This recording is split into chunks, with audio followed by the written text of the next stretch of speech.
Halo, assalamualaikum guys, welcome to my channel. Di video kali ini saya akan memberikan tutorial tentang bagaimana caranya membuat invoice otomatis di Excel. Nah, ini merupakan versi yang kedua atau versi improvement dari versi yang pertama yang juga sudah pernah saya publish di YouTube ini. Nah, kurang lebih tampilannya seperti ini. Di bagian kiri atas ini ada kop invoice-nya, kemudian tagihannya ditujukan ke siapa, sebelah kanan ada informasi tanggal, nomor invoice, dan seterusnya. Kemudian di bawahnya ini ada item-item invoice-nya. Untuk item invoice ini nanti seperti drop down ini nanti akan melokap ke sheet item ini teman-teman. Kemudian untuk yang tagihan kepada customer-nya ini juga sama, ini akan melokap ke sheet customer ini. Nah, berikutnya di bawah ada informasi diskon, pajak, dan total ya. Nah, di sebelah kanan ini ada tombol actionnya. Misalkan ini ada simpan dan cetak ke printer. Ini kalau simpan maka akan menyimpan ke sheet recap invoice ini. Jadi teman-teman nggak akan kehilangan arsip. Ini bisa dipakai juga nanti buat laporan atau evaluasi ya teman-teman. Ini terdiri dari header dan itemnya juga ya. Sebelah kanan ini ada itemnya. Dan ini menunjukkan nomor itemnya ya, 1, 2, 3, 1, 2, dan seterusnya. Berikutnya simpan dan cetak PDF. Ini nanti akan menyimpan dan sekaligus menghasilkan file PDF yang bisa teman-teman kirim melalui email ataupun WhatsApp.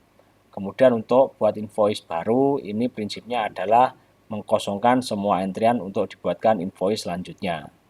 Oke, langsung saja bagaimana caranya. Di sini sudah saya siapkan lembar kosongnya ya. Nah, sheet kosongnya seperti ini ya, teman-teman. Ada beberapa label saya copy dari contohnya, serta ini tabelnya sedikit supaya kita nggak mulai dari kosong sama sekali dan nggak terlalu lama. Nah, untuk yang 3 sheet, customer, item, dan recap invoice, ini saya juga copy dari contohnya. Nah, yang perlu kita kerjakan di bagian customer ini adalah kita perlu melakukan beberapa setting. Kita set dulu namanya, nama tabelnya ini seperti ini, kita blok, kemudian masuk ke menu insert, tabel, klik OK, filter button kita hilangin, banded row-nya kita hilangin, kemudian nama tabelnya kita kasih nama tab customer, seperti ini. Kemudian untuk item juga sama ya, kurang lebih kita blok seperti ini, insert, table, OK, filternya kita hilangin, banded row-nya kita hilangin, nama tabelnya tab item. Nah, khusus untuk yang kolom A ini dari A2 sampai A21 ini perlu kita kasih nama karena nanti akan digunakan di drop down-nya item invoice. Caranya kita blok ya seperti ini. Kemudian kita kasih nama langsung di sini bisa. List item seperti ini, kita tekan enter. Nah, untuk melihatnya teman-teman bisa mengaksesnya melalui menu formulas name manager ini. Nah, ini list itemnya ada di sini ya. Ini bisa diedit, bisa dihapus juga. Oke, selesai dengan item, kemudian recap invoice. Ini sama, kita blok seperti ini, kemudian kita buat tabelnya juga, my table has header, klik OK. Nah, ini filter button kita hilangin, banded row-nya kita hilangin. Selanjutnya nama tabelnya kita kasih nama tab recap invoice. Oke, seperti ini. Selanjutnya ini tadi ada yang kelewatan ya teman-teman, untuk bagian customer. Ini yang kolom A dari A2 sampai dengan A10, nama perusahaan ini nanti akan digunakan untuk lookup ya di bagian drop down-nya customer. Ini perlu kita set juga nama listnya seperti ini, kita kasih nama list customer. Nah, ini list customer nanti akan digunakan di bagian drop down.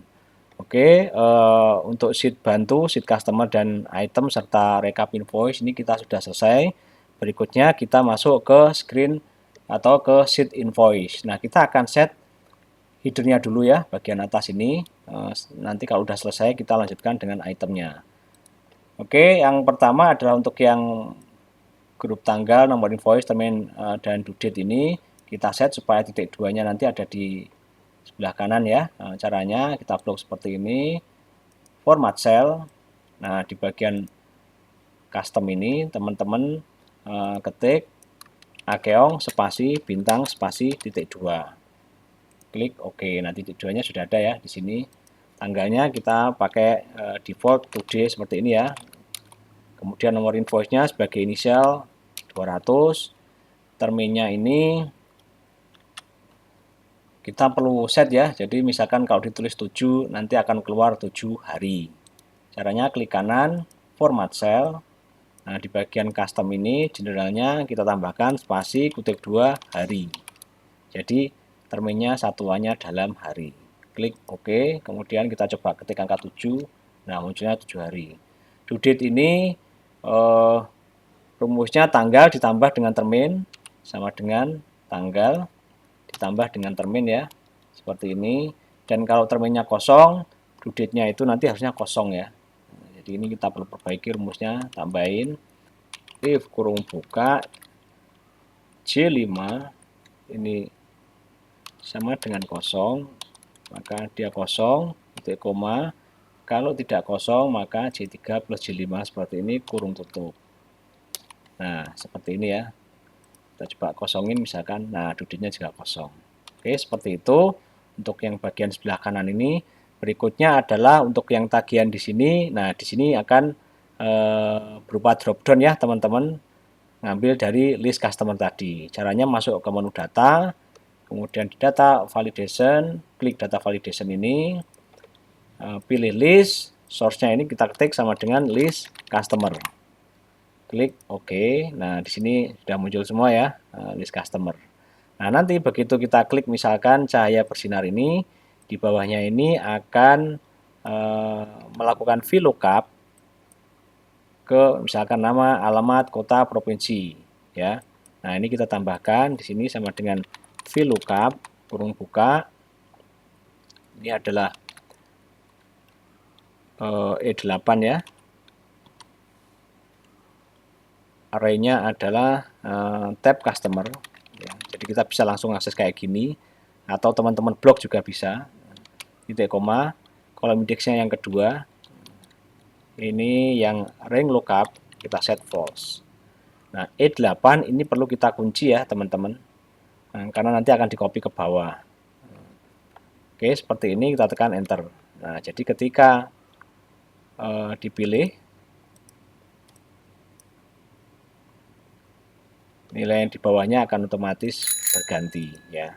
Seperti ini. Nah, kalau misalkan ini masih kosong, maka NA-nya ini juga harusnya kosong ya. Nah, ini kita tambahin if NA kurung buka, terus kemudian di baris terakhir apa namanya? Di bagian akhirnya titik koma, kutip 2 seperti ini. Kurung tutup. Nah, kosong. Jika kita pilih salah satu customer, nah namanya muncul. Nah, ini rumusnya tinggal kita copy ya. Seperti ini. Terus kemudian indeksnya, indeks kolomnya tinggal kita ganti. Yang ini kan jalan, itu indeks ketiga. Kemudian indeks keempat untuk kota. Kemudian provinsinya indeks kelima. Nah, ini kita sudah dapat semua. Kalau misalkan kita ganti Sentosa Makmur, nah otomatis informasi di bawahnya juga akan berubah. Nah, ini kita tagihan sudah selesai. Berikutnya kita tambahkan cop invoice-nya ya, teman-teman. Caranya adalah ke menu insert, kemudian klik text box ini, kita paste di sini ya, di sembarang tempat. Kebetulan ini teksnya juga sudah saya copy, saya tinggal paste saja. Terus kemudian tinggal diposisikan di mana letaknya yang pas. Nah, misalkan di sini, ini teman-teman masuk ke shape format untuk ngasih border outline-nya. Nah, seperti ini. Kemudian ngasih background-nya kuning ya, misalnya, sama dengan contohnya. Nah, ini sudah selesai. Kalau mau diperbesar juga bisa ya. Misalnya kita perbesar font-nya seperti ini. Ya, tergantung kebutuhan saja ya. Nah, ini sudah selesai dengan bagian header dari invoice. Selanjutnya untuk bagian item, nah ini kita akan format tabelnya seperti ini. Kita akan convert menjadi tabel melalui menu yang sama seperti yang customer dan item tadi ya, dan recap invoice. Klik menu insert, table, ini my table has header, klik OK. Nah ini kita sudah dapat. Kemudian filter buttonnya kita ilangin, banded row-nya kita ilangin, kemudian kita tambahkan total row. Nah ini untuk yang baris 25 ini saya hapus ya, karena ini sudah ada sekarang subtotalnya seperti ini. Untuk yang kanan ini kita hapus ya label total, karena kita sudah punya subtotal. Kita geser supaya alignment-nya di sebelah kanan. Kemudian yang di bagian pojok kanan bawah ini kita ganti formulanya ini menjadi sum ya teman-teman. Selanjutnya kita akan format ya tabel itemnya ini teman-teman, supaya seperti contohnya. Kita bersihin dulu seperti ini ya, novel. Kemudian kita ganti format tabelnya misalkan seperti ini biar mirip dengan contohnya. Kita gunakan banded row ya, nah seperti ini. Kemudian di headernya ini kita set backgroundnya hitam, kemudian tulisannya putih seperti ini. Nah ini sudah sama seperti contohnya. Kemudian kita tuliskan formula untuk nomor ini kita menggunakan if kalau deskripsinya ini kosong maka dia diisi kosong, kalau deskripsinya ada tulisannya maka diisi dengan row kurung buka kurung tutup dikurangi dengan baris di atasnya, ini 14 ya. Nah seperti ini, kurung tutup, tekan enter. Nah ini kayaknya masih ada yang salah, mungkin kebalik ya. Kalau deskripsinya, oh ini belum ya, sama dengan kosong. Nah seperti ini ya. Kemudian di deskripsi ini kita format supaya dia menjadi drop down seperti ini. Klik data, data validation, ini kita pakai list. Nah source-nya adalah sama dengan list item yang di awal tadi kita set. Klik OK. Nah sekarang udah muncul ya, kita coba klik pilih. Nah nomornya juga otomatis muncul. Kemudian untuk satuan ini kita pakai VLOOKUP ya. VLOOKUP-nya adalah dari deskripsi yang dipilih ini. Tabel array-nya kita bisa langsung pilih menggunakan tab item ya teman-teman. Kolom indeksnya, ini tab itemnya tadi yang ini ya. Kolom indeksnya adalah yang kedua ya teman-teman. Kemudian false ya, exact match. Kurung tutup, tekan enter. Nah ini kita dapat unit. Untuk harga satuan kita tinggal copy teman-teman, seperti ini. Tinggal mengganti indeks kolomnya sekarang yang ketiga.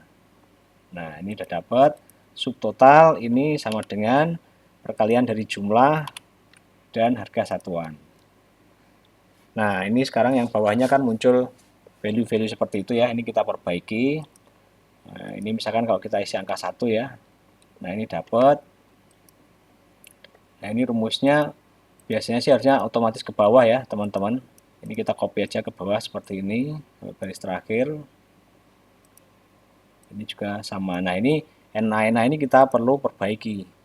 Kita tambahin seperti yang tadi ya, if NA kurung buka, terus kemudian di akhirannya ini titik koma, kutip 2, kurung tutup.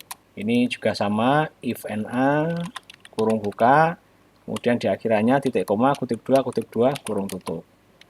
Nah sekarang kita perlu perbaiki untuk yang harga satuan ini. Jadi ini kita pakai if ya, if kurung buka, kalau jumlahnya ini sama dengan kosong, atau, nah atau ini harusnya kita di depannya ada or dulu, kurung buka, jumlah sama dengan kosong, titik koma, ini ataunya ya, harga satuan sama dengan kosong, kurung tutup, titik koma, kutip 2, maka subtotalnya juga kosong.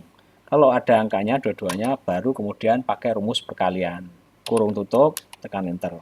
Nah sekarang jauh lebih rapi seperti ini ya teman-teman. Oke, berikutnya adalah kita tentukan rumus untuk yang di bawah ini ya.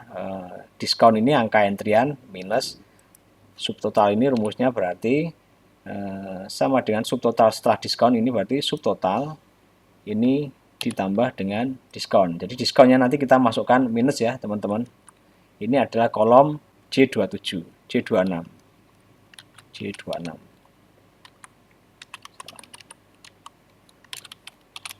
Nah, seperti ini. Kalau ini diisi misalkan 50.000 gitu ya, minus, nah, maka yang muncul adalah 3.950.000 untuk subtotal setelah diskon.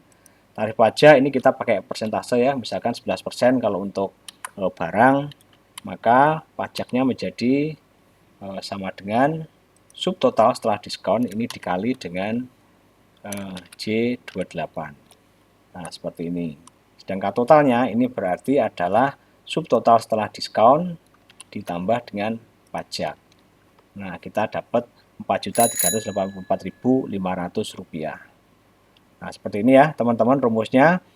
Berikutnya kita kasih informasi rekening bank ya di sebelah bawah ini. Ini sudah saya copy teksnya. Caranya klik menu insert, kemudian text box. Kita taruh di sini, nanti kita geser-geser. Nah, seperti ini. Kemudian kita atur sedikit ya. Selanjutnya kita kasih border menggunakan shape format. Ini outline. Kemudian backgroundnya kita kasih misalkan pakai hijau muda ini. Selanjutnya tinggal kita atur ya. Nah, kita sereknya di posisinya lokasi yang mana. Nah, seperti ini.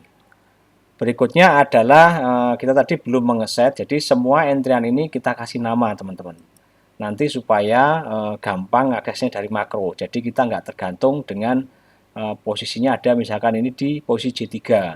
Kalau teman-teman ada pergeseran kolom atau baris, nanti makronya juga harus dirubah, jadi repot. Tapi kalau menggunakan nama, itu akan jauh lebih aman. Ini misalkan tanggal, ini kita kasih nama sel tanggal invoice. Kemudian nomor invoice kita kasih nama sel nomor invoice. Termin sel termin. Jadi namanya ini sudah saya sesuaikan dengan nama-nama yang ada di makro ya teman-teman. Sel due date. Kemudian yang di sini adalah sel customer, nama perusahaan. Yang di sini adalah sel customer, nama kontak. Di bawahnya adalah sel customer jalan, sel customer kota, dan yang terakhir adalah sel customer provinsi. Selanjutnya di bagian bawah ini saya juga kasih nama, ini sel subtotal, saya perkecil ya. Ini diskon adalah sel diskon. Kemudian ini sebetulnya nggak kepakai ya, tapi nggak apa-apa. Sel subtotal after diskon. Ya. Kemudian di sini sel pajak percentage. Yang pajak ini sel pajak nominal, jadi uangnya ya. Dan total ini adalah sel total. Nah, ini sudah semua. Berikutnya yang terakhir ini belum ya. Ini kita senterin. Nah, seperti ini. Nah, ini sudah semua. Selanjutnya kita tambahkan 3 tombol ya, teman-teman, yakni tombol simpan dan cetak ke printer, simpan dan cetak ke PDF, serta buat invoice baru. Nah, ini caranya teman-teman pastikan punya menu developer di atas ini. Kalau teman-teman belum punya, klik kanan di sembarang area ribbon ini, kemudian customize ribbon. Di sebelah kanan main tabs ini, pastikan di bagian developer ini tercentang ya. Kalau sudah dicentang, kemudian klik OK. Nah, nanti menu developernya pasti muncul. Oke, kali ini saya tambahkan melalui menu insert ya, tombolnya seperti ini. Nah, di sini klik OK saja, kemudian kita rename menjadi simpan dan cetak ke printer gitu ya. Kemudian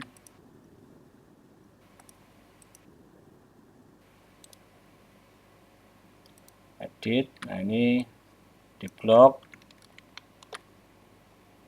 cetak tebal seperti ini, kemudian kita copy sebanyak 2 kali.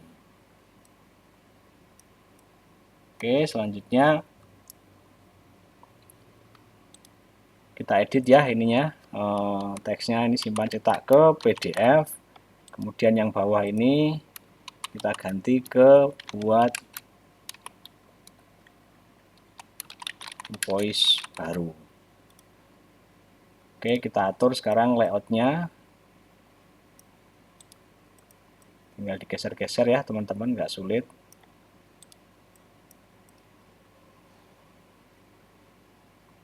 Nah, ini sudah. Berikutnya adalah kita assign makro ke masing-masing tombol ini. Nah, makronya sudah saya siapkan. Ini ada di notepad ya. Ini saya tinggal select all. Kemudian saya copy. Nah, di bagian Excel ini teman-teman tekan Alt F11. Seperti ini nanti akan muncul Microsoft Visual Basic for Application. Untuk memasukkan makronya tadi, teman-teman klik menu Insert, Modul. Nah, di sini klik kanan, tinggal di paste saja. Nah, setelah itu klik kanan tombolnya ini, simpan dan cetak ke printer ini. Kemudian assign makro, teman-teman cari yang depannya tombol ini ya. Ini tadi adalah cetak ke printer, jadi paling bawah ini tombol underscore simpan dan print printer. Kemudian klik OK. Selanjutnya untuk yang simpan dan cetak ke PDF, ini desain yang mirip ya, ini. Kemudian yang terakhir buat invoice baru, assign makro. Nah, ini pilih yang nomor 3 dari bawah. Klik OK. Nah, seperti itu ya teman-teman, kita sudah mengeset makro ke masing-masing tombolnya. Berikutnya ini tadi kita ada yang kelupaan ya, yakni mengeset nama tabel dari invoice item ini. Ini jangan sampai kelewatan ya teman-teman. Ini di set nama tabelnya adalah tab invoice item. Oke, selanjutnya kita bisa langsung tes atau mungkin kita coba format dulu tampilannya ya, supaya sama seperti contohnya. Kita set dulu printoutnya seperti ini, ke menu page layout. Kemudian ini size-nya kita pilih A4 dulu, kemudian set print area. Nah, ini kita udah set, kemudian kita coba lihat di tampilannya di print preview ya, seperti ini melalui print ya. Nah, ini seharusnya sudah nggak ada masalah. Selanjutnya adalah kita ganti backgroundnya seperti ini, pojok kiri atas ini. Kemudian teman-teman sambil tekan kontrol ya, tekan dan tahan, kemudian mouse-nya arahkan seperti ini. Nah, jadi yang di dalam kotak ini yang enggak terseleksi, yang di luarannya ini yang terselect. Kita ganti backgroundnya yang di luaran ini menjadi abu-abu seperti ini. Nah, tinggal menyisakan yang tengah saja ini, yang screen invoice ini putih. Nah, supaya tampilannya lebih cakep lagi, kita hilangkan grid line-nya. Nah, seperti ini teman-teman. Jadi sudah sama dengan contohnya. Berikutnya adalah kita coba misalkan dari sini kita mau melakukan, kita reset dulu ya teman-teman. Buat invoice baru pura-puranya. Klik yes. Nah, ini semua entry-nya kosong, kemudian ngasih tahu bahwa invoice baru sekarang 202. Kita klik OK. Kemudian saya coba entry, misalkan terminnya ini 1 hari. Tagihannya ditujukan kepada PT Mega Jaya Sejahtera seperti ini. Deskripsi kita pilih itemnya gaming console 1. Kita coba 2 ya, misalkan. Nah, ini diskonnya kita kasih minus 50.000. Nah, seperti ini ya. Untuk diskon ini selera ya teman-teman. Kalau di sini saya masukinnya minus, mungkin teman-teman nanti punya preferensi yang lain, masukinnya tetap plus, yang berarti hitungannya nanti ini diganti yang subtotal ini. Oke, ini sudah. Kita coba klik simpan dan cetak ke PDF. Nah, seperti ini ya, muncul konfirmasi, klik yes. Nah, sudah ada informasi bahwa nomor invoice 202 berhasil disimpan dalam sheet rekap invoice. Di sini ya, nanti kita cek, klik OK. Nah, dan ini PDF-nya. Sudah sangat rapi ya teman-teman. Ini teman-teman bisa kirim ke customer melalui email ataupun WhatsApp. Nah, selanjutnya kita cek di rekap invoice. Nah, hasilnya seperti ini. Saya coba perkecil biar kelihatan semuanya. Jadi semua entrian itu muncul baik itu di header invoice ataupun di itemnya. Nah, itemnya mulai dari N ini ya teman-teman, sampai dengan kolom S. Dari sini teman-teman bisa gunakan untuk kebutuhan reporting, laporan ataupun evaluasi. Nah, sekarang kita coba misalkan kita buat baru lagi. Invoice 202 termin 1 hari. Sinar Jaya Abadi misalnya ya. Digital kamera 1.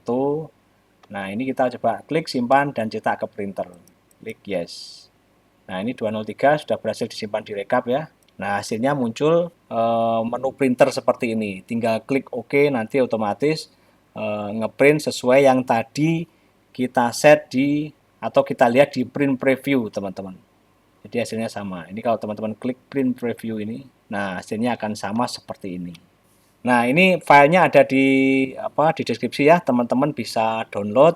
Kalau ada kendala atau masalah, silahkan isi di komentar. Makronya juga ada di situ, jadi extension filenya adalah extension makro ya, .xlsm ya. Demikian tutorial kali ini, mudah-mudahan bermanfaat buat teman-teman semua. Jangan lupa klik like, subscribe, dan share. Saya doakan rezeki teman-teman berlimpah ruah dan masuk surga. Amin.